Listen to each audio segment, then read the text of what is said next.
Hi guys, you're welcome to God Academy, and this is a second session for calculus with several variables. If you have not visited the first video, please do well to do so, and also make sure you subscribe if you haven't subscribed to this channel. In this tutorial, I'll be taking you through partial derivatives, under which we talk about limits of multivariable functions. Then we also go through finding partial derivatives itself. We learn how to find um, differentials of multivariable functions, higher order differentials. Then we touch on Clairaut's theorem, and if probably we'll do more. Yeah. So in this tutorial, as I said, we are starting with partial derivatives. So our first subtopic is going to be what you call limits. So when you say limits,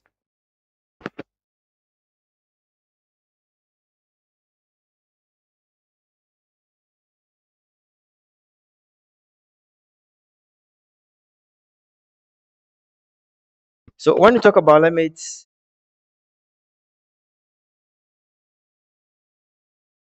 we are trying to reflect on calculus with, just a single variable. So limits. So limits in calculus with a single variable is just talking about the constant outputs a function gives as you approach it at a certain point. So if you have a function and you want to approach the function at a particular point, the constant output this function will be given is what we call the limit of that function with respect to that point. Okay, so generally we know that the limit of a function x, where x approaches a known an arbitrary number a, should be equal to L. Okay, that's the output of our limit. So generally this limit is always true provided that limits as this function f of x approaches a plus is equal to the limit as this f of x approaches a minus. So what they are trying to say that every limit has got a right part and the left side. Okay, right-handed limit and left-handed limit. The condition for every limit is that I want to approach this point a, but remember that this one is a single variable, so I'm doing a recap first. So remember that in a single variable calculus you can approach a in two ways, coming from the positive side and coming from the negative side. That is why you call it a left-handed and right-handed limit. But the condition is these limits should be equal before we can say that indeed the limits of a function with respect to that point exist. So always your left-handed should be equal to your right-handed. Let me give the algorithm for finding limits. So for every limit, this is a special algorithm I'm giving for you for free. And the algorithm says that the first thing you are supposed to do in finding limits is to check for continuity. Check for continuity. So if a function is continuous at a point a, then the limit is simply equal to the function of a. So I'll say that if a function is continuous at a point a, then the limit of that function, right, whereas that function approaches a, is simply equal to f of a. So if you get it, all that this condition is trying to say is whenever they give you a limit problem, if the function is continuous at that point, don't worry yourself to do anything, just put in the value. Therefore, a test for continuity is always saying that the limit at that point is equal to the functional value at that point. Number two, you meet scenarios where your limits or your function will not be continuous at that point. The next thing to do is remove discontinuity. Remove discontinuity. In an attempt to remove discontinuity, you may end up factorizing or simplifying your function to remove that discontinuity. So if I give you a function and I ask you to find the limit as that function approaches a certain point and that point is not continuous with the function, it means that you need to factorize if possible to remove that discontinuity before you can make it continuous, then use this approach. Then finally, there are scenarios where you cannot remove the discontinuity at all. So what do? That one, you test for you have, as I said, you find the right-handed, right-handed or left-handed, and you compare. Okay, and you compare. So whenever you do this and or you approach the function from different points and it is not giving us the same value, means that our function does not exist. So please, the limit of a function does not always exist. There are cases where the limit of a function wouldn't exist. It's something you should know. Okay. So you just say that one condition is that the limit may not exist at all as a condition. This algorithm I've given you. Now let's enter multivariables. Multivariables here, you are going to look at a function of x and y, a function of x, y, and z. You are supposed to find the limit as xy approaches something or xyz approaches a point. This is the same as the normal limits you know in single variable. But there is a difference. The difference is that if you are approaching in a single variable f of x is, let's say, equal to 1 over x minus 1. Since this is a single variable, I can approach my x, right, or my function in only two possible ways. Either I'm coming from the left side, minus, or I'm coming from the right side, positive. You get it? But in the 2D domain or the 3D domain, there are so many ways you can approach your function. Okay, especially in the 3D, you can approach your function in countless ways, not restricted. So in 2D, you can approach your function along the y-axis or along the x-axis. You can approach it through the origin, y is equal to x, or any other point within. So there are so many ways. Likewise, in the 3D, in fact, there are countless paths you can take. We call them paths to your limit point. So that is a slight difference you are going to be experiencing here. So let's get straight to solving problems so that you understand how to find the limit well. So for the first problem, find limits as x, y, and z approaches the point 2, 1, negative 1 of the function 3x squared z plus yx cos of the expression pi x minus pi d. So we've been given a function which is three variate, or is the multivariate, and it has three variables. So this function, you are supposed to find the limit as this function approaches the point 2, 1, and negative 1. What will be the solution for this problem? So the solution is that you go through your algorithm. Is this function continuous over this point? What I'm trying to say is, if I put this point in it, is there anything going to cause invalid situation? No. Therefore, our function is continuous. And as I said, if a function is continuous over the point you are approaching, it means that the limit is simply going to be equal to the function of 2, 1, negative. As simple as that. And that gives us 3 multiplying 2 squared, because x you are replacing wherever you see x, you put 2. Z is what? Negative 1 plus y is 1 multiplying my x 2. Cosine of the expression pi x, that is 2x, right? Sorry, 2 pi minus pi z here. Z is negative 1. That gives us plus pi. So we simplify this. 2 squared is 4 times 3 is 12. So minus 12 plus 2 cosine the expression 3 pi. As simple as that, right? So what do you get from here?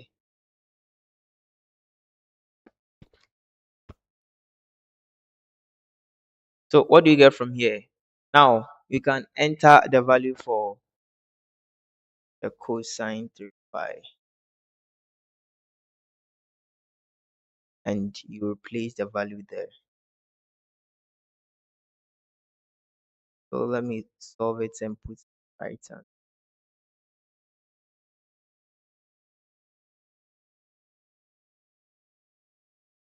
So cos 3 pi is negative 1, okay?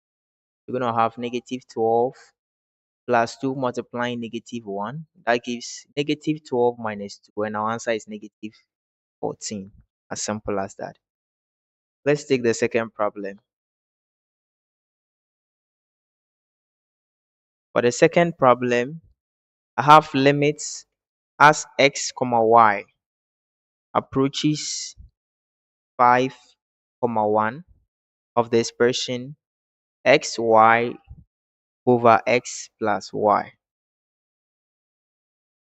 So with this expression in mind, how do we solve this? As I said, always test for continuity. Okay, is this function continuous over this point? What I'm trying to say, if I put this point into this function, would it give me what do you say, undefined or invalid? No. If it is not giving me that, it means it's continuous. Therefore, my answer is simply f of 5 comma 1, giving me 5 times 1 over 5 plus 1, which is 5 over 6. As simple as that. Let's take our next example. And the next example is saying that limits as x comma y approaches 1 comma 1 of the expression 2x squared minus xy minus y squared all over x squared minus y squared. Okay. Now at this point, let's check. You can see that if I put x, which is 1, into my denominator and y, which is 1, I'll get undefined. Is that not it? Therefore, the function directly is what? Discontinuous. But you realize that when you're doing continuity in calculus with single variable, there are two types of continuity. We have, sorry, two types of discontinuity. We have removable discontinuity and non-removable, right? So this is a situation of a removable. We can remove this discontinuity simply by simplifying our expression. So how do we simplify this expression? So by algebraic expression, you can simplify this and you are going to get open brackets, right? To have your whole thing factorized 2x plus y multiplying x minus y. You should remember this approach of simplification. So this one too is difference of 2 squared. You get your x minus y, x plus y, obviously. Hence, you're going to get this cancelling out. Then you end up getting 2x plus y over x plus y. And that is equal to 2 multiplying 1. What's our x? 1 plus 1 over the expression 1 plus 1, right? This gives us 2 plus 1, 3 over 2. You see that initially it was discontinuous, but we removed the discontinuity and you have gotten our limit. That is why I said that using the algorithm, test for continuity. If you test then the continuity is not um continuing or is discontinuous, you have to try and see if you can remove the discontinuity. If the discontinuity is not removable, that's when it becomes difficult, right? Or if it is removable, you just take it off and put in your values. Let's check another scenario. So limits as x comma y approaches 0 comma 0 of the expression x cubed y over x to the power 6 plus y squared. So this is a very interesting question here. You have to take the limit of this expression as x and y approaches 0 comma 0. Okay. So with this expression, you realize something interesting here. So at a glance, you realize that when I put 0 here at x, 0 at y, I'll end up getting 0 and everything will be hot, undefined. Therefore, it is discontinuous. Do you think we can remove the discontinuity? Obviously, no. Then what do we do? So this is a typical scenario of where you cannot remove the discontinuity. If you cannot remove the discontinuity, then what you are left to do is taking parts, what we call parts. So parts is that we can approach this point in so many ways. Then after, since the limit is supposed to give out a single output, if you approach it from different direction, and so this is the idea. If you have in space, right? So this one is 2D, right? I have 0 0, right? So 0 0, I can approach 0 0 from this side, I can approach it from this side. But basically, when you are doing this stuff, you don't use regular irregular what do you say paths. So you either use the x-axis or use the y-axis to approach the point 0 0. Each approach should give you the same result. If it gives different, it means the limit does not exist. Okay. So now we popularly approach this along the x-axis. Along the x-axis, it means that you replace y with what? 0. If you take the path along the y-axis, it means that you take x to be equal to what? 0. Right? So take note of that. Now let's approach it through x and y and compare. If the answers are the same, then it's true, the limit exists. If the answers are not the same, it means the limit does not exist. Okay, so let's see something beautiful. So from here, when you take this limit here, you say that for y equals 0, wherever that is for the x-axis, wherever you see y, you put 0 there, right? You're gonna have expression x cubed multiplying 0 over x to the power 6 plus 0 squared. What are you getting for this? X cubed over x to the power 6. This simplifies to 1 over x cubed. Is that not it? 1 over, am I right? Oh, sorry. So I have y to be 0. So the numerator will already be 0. Then I have this with what? 0 over x to the power 6, and this gives 0. So the limits, when we took the part of the x-axis, we simplified and we got 0. So let's put it down. Let's take the part of the y-axis, meaning we put 0 to wherever we see x. So I'll have 0 cube multiplying my y over 0 to the power 6 multiplying my what? Y squared. Sorry, plus y squared. This gives me 0 over y squared, and which is 0.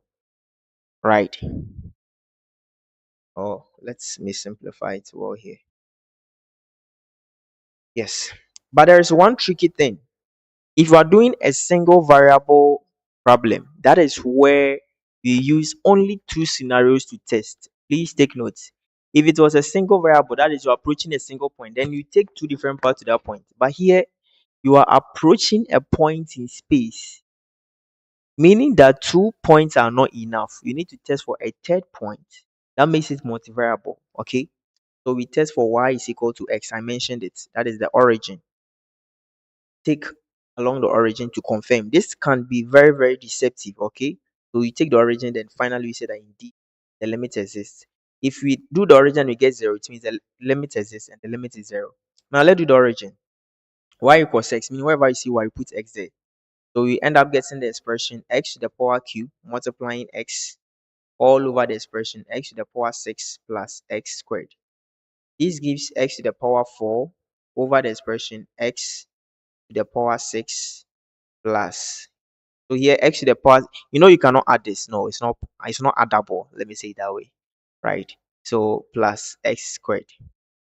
Now, how do we simplify this expression? So this is what you're gonna do. You have x to the power 4, right? Did I make any mistake here?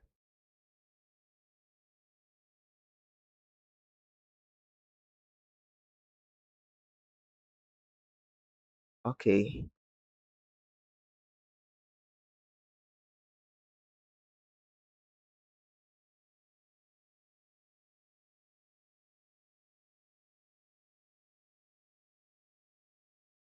Okay. So what are you getting for this expression here? We are getting x to the power 4 over the expression x squared, open brackets. I'll have x to the power 4 plus 1. This gives me, this x squared can cancel the top one, right? So we'll end up getting x squared over the expression x to the power 4 plus 1. Is that not it? So, I mean,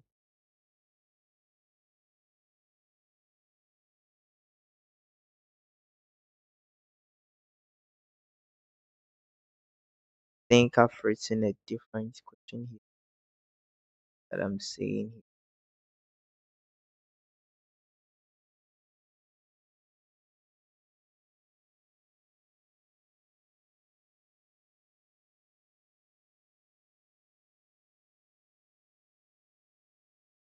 Okay.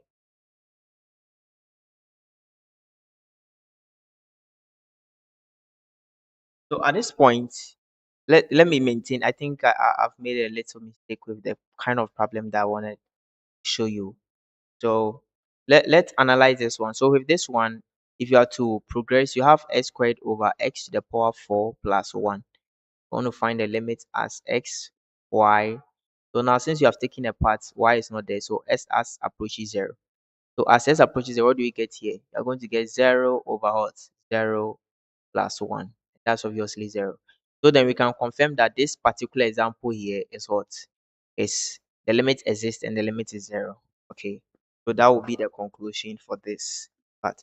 So I'm just showing you how we do the taking the parts, how to take parts, and also how to make sure that you can solve limit problems using the right algorithm. Okay.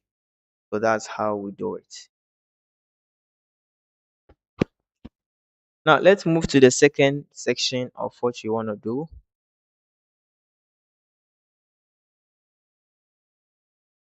You have what you call partial derivatives.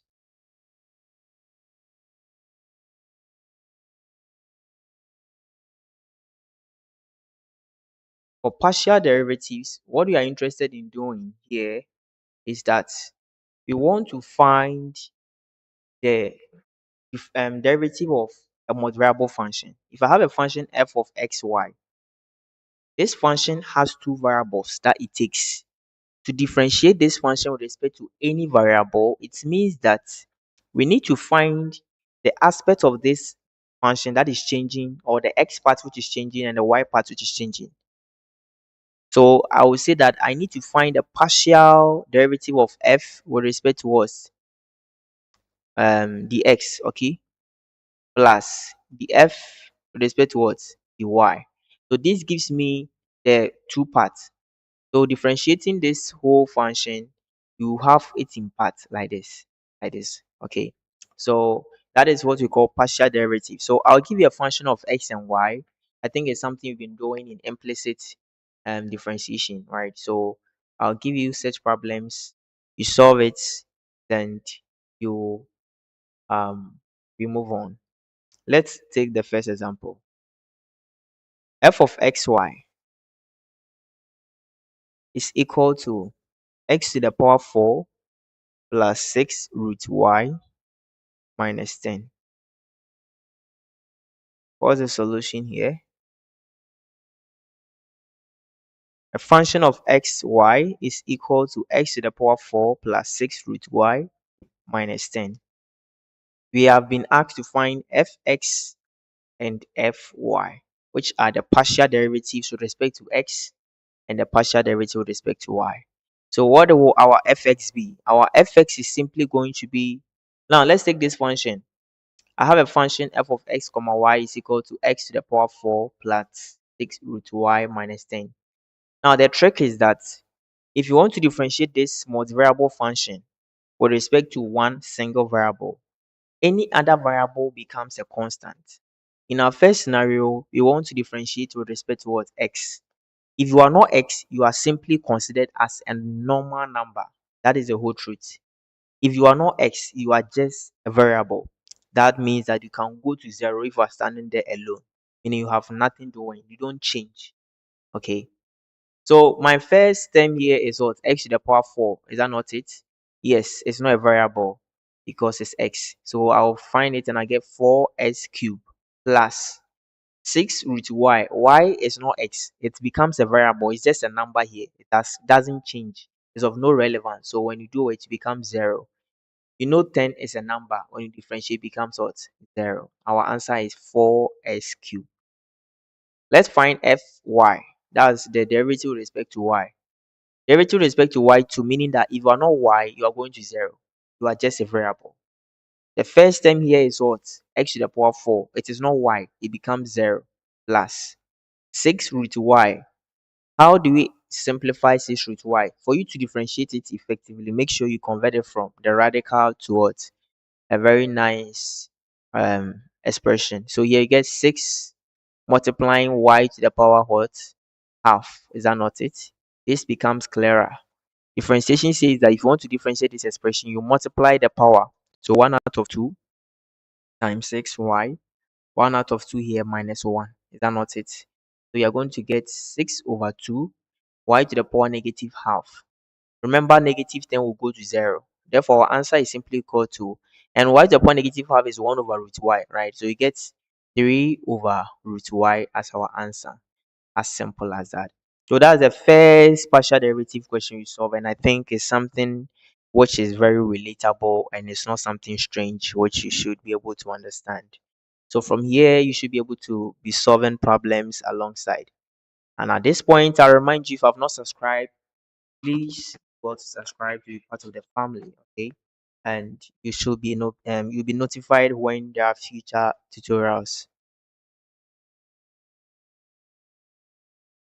Okay.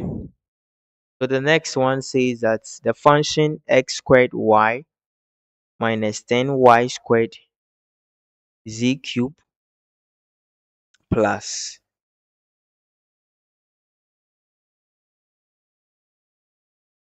43x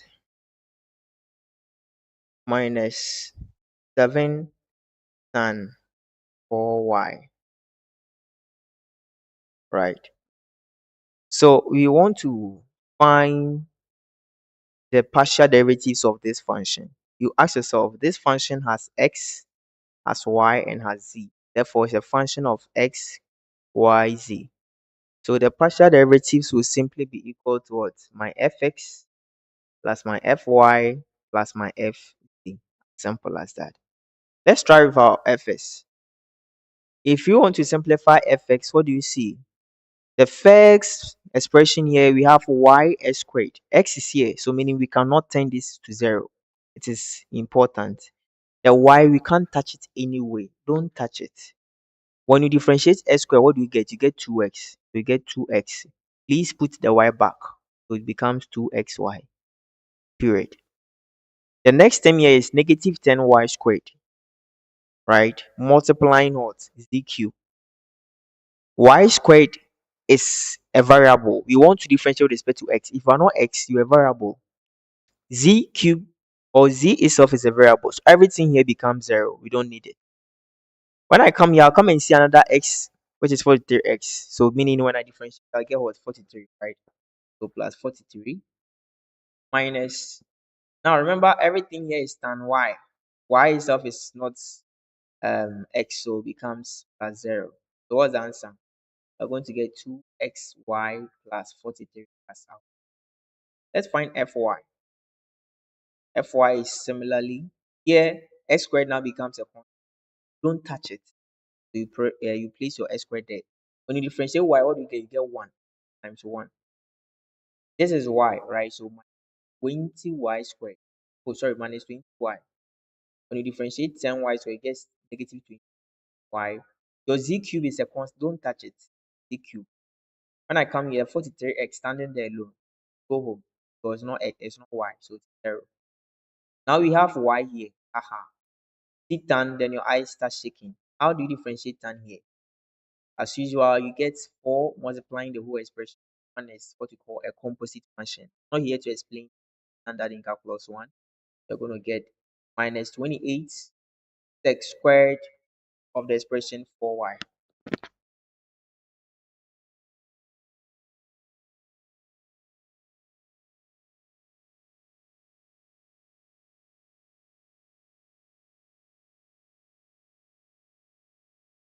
Okay, so that's the expression we have here.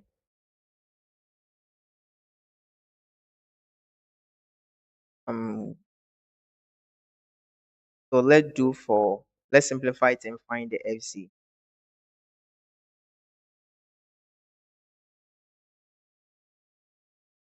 So here you know that definitely you are going to get s squared minus 20yz minus 28 x squared 4y.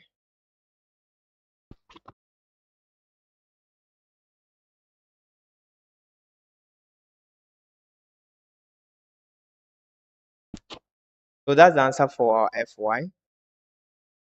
Now let's find fz. So to find fz, you go back to our equation and you ask yourself, if you are not z, you go to 0. Okay. So when I come to the first term here, it is x squared and y. There is no z, it is 0. Don't touch it. I'll go to my second term. Interestingly, I have z attached to it. So z cube is what I'm interested. The negative 10y squared, I'm not doing anything to it. So z cube is going to give me what? Minus 3z squared. Is that not it? Then please add your negative 10y. So already the negative is here. So my 10y squared attached here like this. Then 43x, right? So if you differentiate with respect to z, becomes what? 0. There's no z, 0. As simple as that. So this gives us negative 30 z squared y squared. As simple as that. So this is how we do partial derivative. This is how we do partial derivative, right? And let's see if we take some simple problems. Let's just try.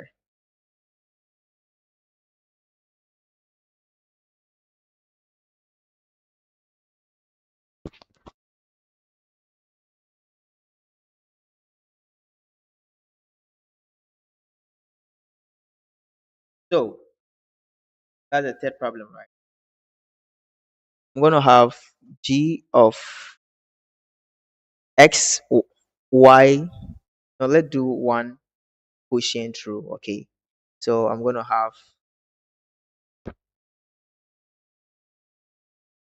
have the expression 9u over the expression u squared plus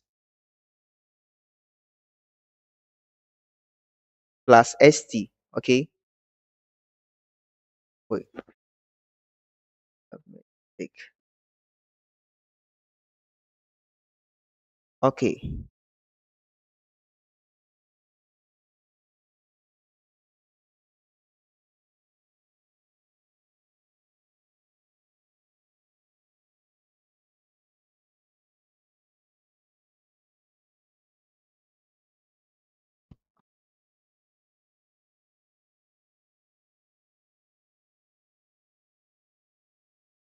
okay, so let me verify this. Okay.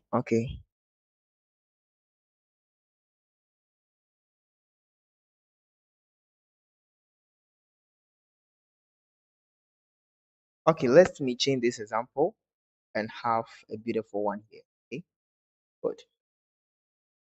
So I'm going to have the expression g of x y z is equal to x sine y over z squared.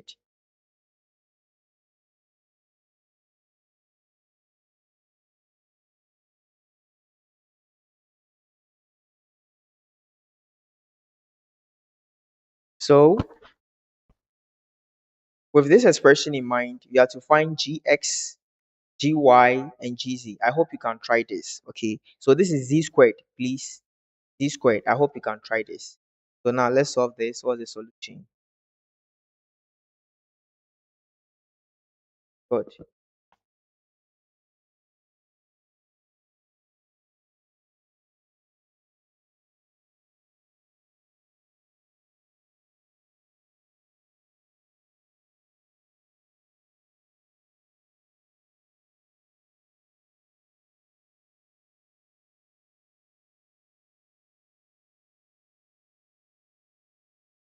To find gx, okay, sorry for absence. To find gx, what do? Let's write our equation here. X multiplying sine of the expression y over z squared. Okay, so to find gx, that is, you want to differentiate with respect to what? X. Please, although it is a fraction, but don't be scared about the fact that it's a fraction, right? So we should find a way to You should find a way to, understand the beauty of multivariable function. You see, the function can be very complicated or very scary, but you end up seeing that all of them are constant except what you are interested in, right?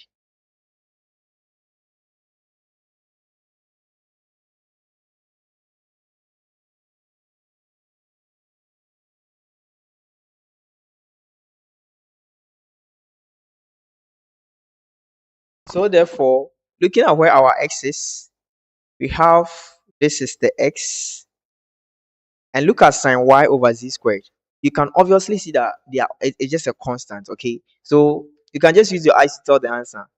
The derivative of x is what? It's just 1, right? Multiplying the whole thing here. So the whole thing here is simply going to be what? Sine y over z squared. That gives sine y over z squared. So this is the answer, as simple as that. Now gy, what is gy? When you come here, this is gy, right? So for gy, look at where the y is. Y is in the argument of sine. Therefore, x is a constant, z squared is a constant. Don't touch it.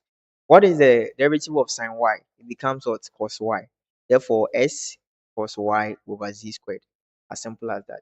Then gz, this is where the problem comes. You isolate z squared. So it becomes 1 over z squared actually, multiplying x sine y. So that is treated especially different. So here you actually have c to the power negative 2 to differentiate. When I differentiate this, what do I get? Negative 2z minus 3, right? Which is obviously negative 2 over what? Z cube. Therefore, our answer becomes negative 2 times x times sine y all over what? D cube as the answer. And this is all that I'm going to take you through. This is all for partial derivatives, okay? So solve more examples and make sure you abreast yourself of the whole concept. The more you solve more examples, the better you understand. Then we move to the next subtopic, which is higher order. Higher order. Okay, higher order. Good.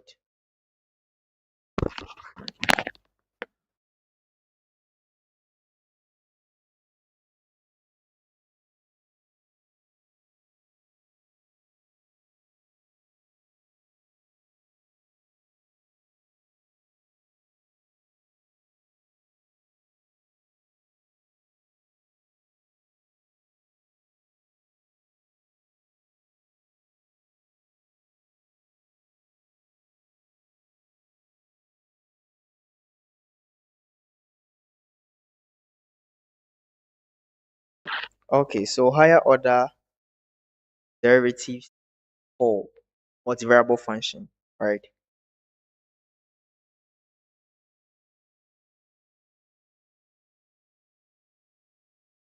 When you talk about higher order, this is where we have first derivative, we have second derivative, we have third derivative, and so on and so forth.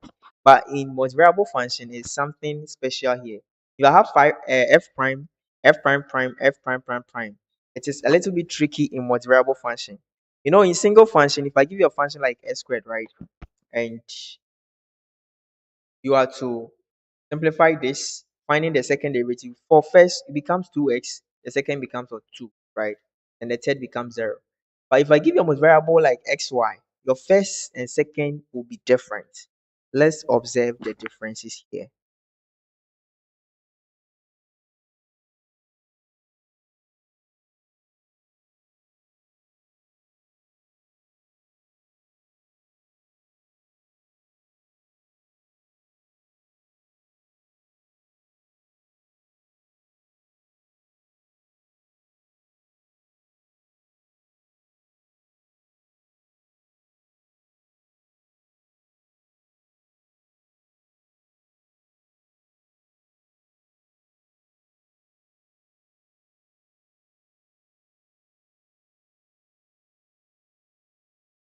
Okay.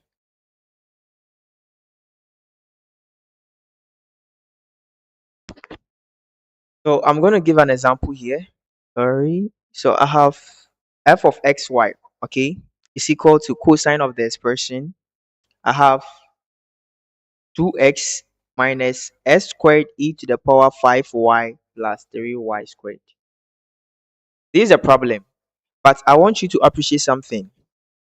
In multivariable, okay, or in a function with two variables, there is something about it. When you talk about the higher order, okay, the higher order has got what you have f. So with this one, we're going to have fx as our first derivative, right?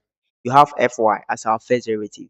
But see something with the second derivative, remember that even upon the second derivative, you can still differentiate with respect to y or x again.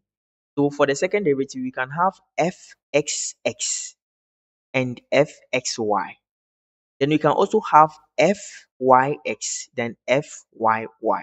So you end up getting four different solution for what? For just a second derivative. So you can imagine the third derivative. You have fxxx, fxxy. I mean, I don't know if you appreciate that. Yeah. So that is the difference between single variable and multivariable derivatives. Okay, good. So let's solve this problem. I have f of xy, which is equal to cosine of the expression 2x minus s squared e to the power 5y plus 3y squared. So solution.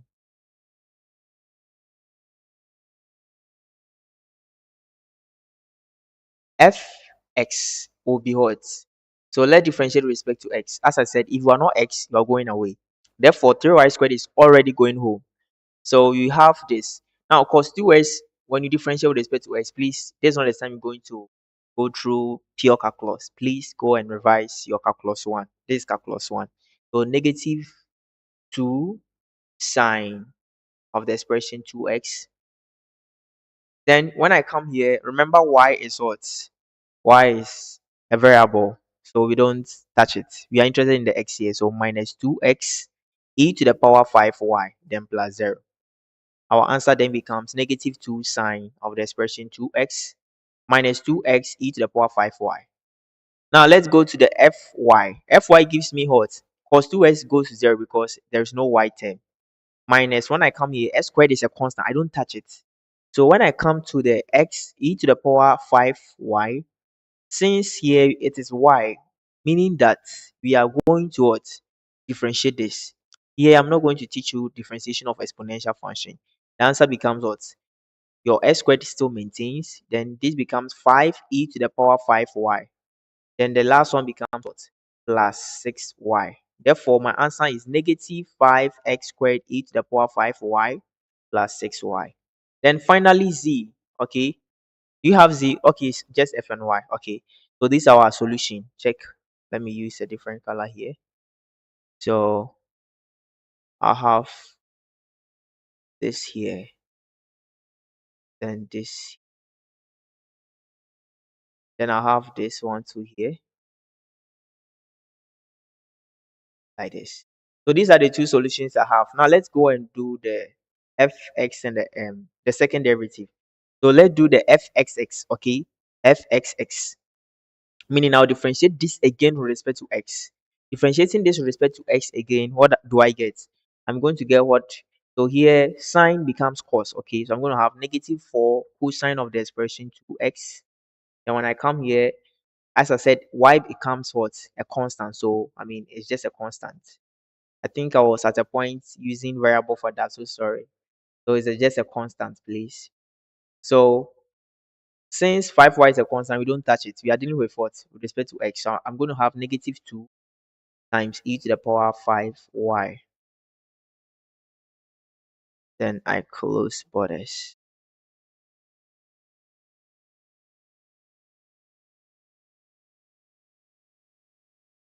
Then I'll have fxy.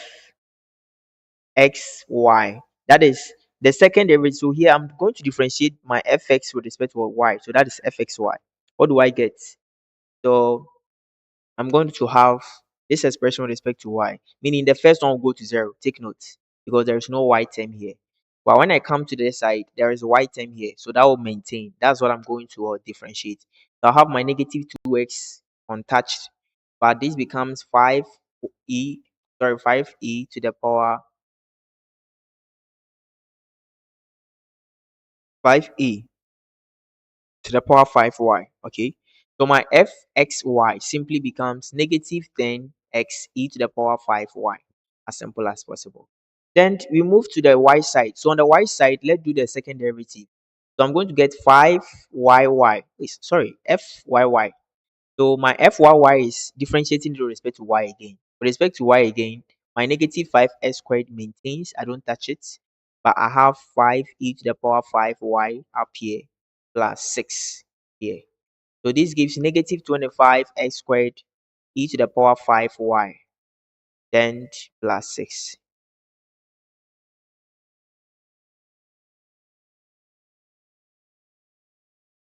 Good. Then I'll have fyx. Get it? So this one we differentiate it with respect to x. What do we get? Wherever which is y goes to 0. So here we don't touch the y part, it's only the x part. We are going to get negative 10x e to the power 5y. Then this becomes what 0. I want you to analyze something. You realize that our fyx and our xy are the same this side. You realize that these two are the same. Then we introduce a new theorem called the theorem. This is the name. The Clairaut's theorem. The Clairaut's theorem states that, okay, it states that if your function is continuous, then your fxy and your fyx will always be the same. So with that in mind, anytime they ask you to find the second derivative, you don't need to find yx and xy separately. It's a waste of time, provided your function is what is continuous.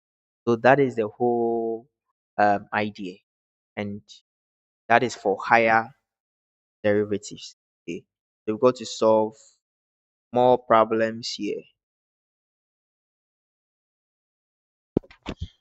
Okay, so let's do one thing which we call total differential. Total differential. You've done partial differential, so let's do total differential and we wrap up. So total differentials is simply you combining partial derivatives. That's all. So here the question would be like, find the derivative. Okay, find the derivative of the expression f. Sorry, of the expression of the function u is equal to t cube r to the power 6 over s squared. Okay, so here we have to find the derivative of this function t cube r to the power 6 over s squared. Nobody will tell you that find uh, the derivative of u with respect to t, but you should know that to find the derivative of u, we should have the partial derivative of u with respect to t plus partial derivative of u with respect to r plus partial derivative of u with respect to what? S. This becomes our answer. So nobody will teach you. You should know that when they say derivative, this is total derivative. So let's do for what? The first part. So u sub t is going to give us what? 3t squared r to the power 6 over s squared. Our That's u sub t, right? Then you have u sub r is going to give us what? 6t cube. I believe right now you know how this is done, all over x squared. Then u sub s, that becomes a problem. So here I said you have 1 over s squared out multiplying t r6. Then this one becomes of negative 2 over s multiplying t r to the power 6. Therefore, our answer then becomes um you're going to have negative, so you add everything together. So you have 3t squared r to the power 6 over s squared plus 6t cubed r to the power 5 over s squared plus negative 2 over s cubed multiplying the expression t r to the power 6. That is all. Good. So this is all for total differentials. It's just concatenating your partial derivatives. Let's do the last thing for this session. And please, at this moment, if you haven't subscribed, I so entreat you to do so. And make sure you share to your friends if you find this helpful. We are here to present you value actually. So chain rule. This will be the final thing for this lesson. You know chain rule and you are very familiar with it. Okay. But when you are dealing with multivariables, the chain rule is very tricky. Okay. You just have to open your eyes. Without talking plenty, I'll use a problem for us to understand. Z is given as x multiplying e to the power xy. X is given as t squared and y is given as t to the power negative 1. Compute the expression dz over dt. Compute the expression dz over dt. So how do we compute dz over dt? This is what we call chain rule. Chain rule say that dz over dt will be equal to dz over dx times dx over um sorry, what did I say?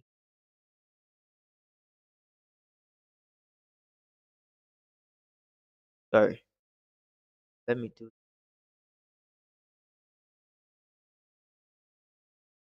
So when you talk about chain rule, okay, so we are going to say that you have you want to find the z over the t. I've given you z, I've given you x, I've given you this already, and I say compute the z over the t, the change in z with respect to change in time.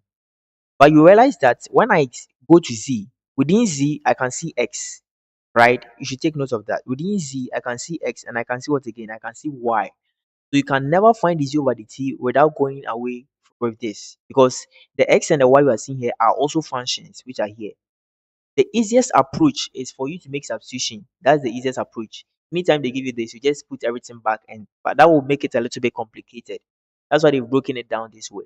So your dz over the x times the x over the t plus dz over dy times dy over the t. That's all. What is dz over the x? Find that separately here. Find dz over the x is going to give me, here's it, dz over the x. I'm simply going to get what? S squared, right? Sorry. You know that if you are differentiating this expression here and you have dz over the x, this thing itself, you can see here, if you know and you understood your calculus one well, you see that this here that this expression here is what we call composite function. Okay, so for a composite function, no, not necessarily composite function, but I'll say that um product rule. Yeah, because you have x as a function, as a linear function, you have the same x here attached to a function. Therefore, you can't just do any skirmishes. So here we are going to have differentiating this x, you get 1, right? Multiplying, so 1 times e to the power xy plus maintaining that x and differentiating the top one. So that will give us what? That will give us y e to the power xy. As simple as that. As simple as that. So our dz over dx is simply equal to e to the power xy plus y e to the power xy. Let's go to the x over the t. The x over the t is simply going to give us this is 2t. As simple as that. Let's go dz over dy. Dz over dy is going to give us what? Now you can see here is only this one. So this one is not product rule. This one is simply going to get s squared e to the power xy. Then finally, the y over the t is going to give us negative t to the power negative 2. As simple as that. Therefore, we come and combine everything together. Minus z over dx e to the power xy plus y to the power e to the power xy, multiplying the x over the t, which is 2t, plus the z over dy, s squared e to the power xy times dy over the t, which is negative t to the power negative 2. But there's an interesting part here. Please, at this point, before you simplify, make sure you don't have any x and y in the answer. The answer say compute z with respect to t. You are expected to see t. Okay?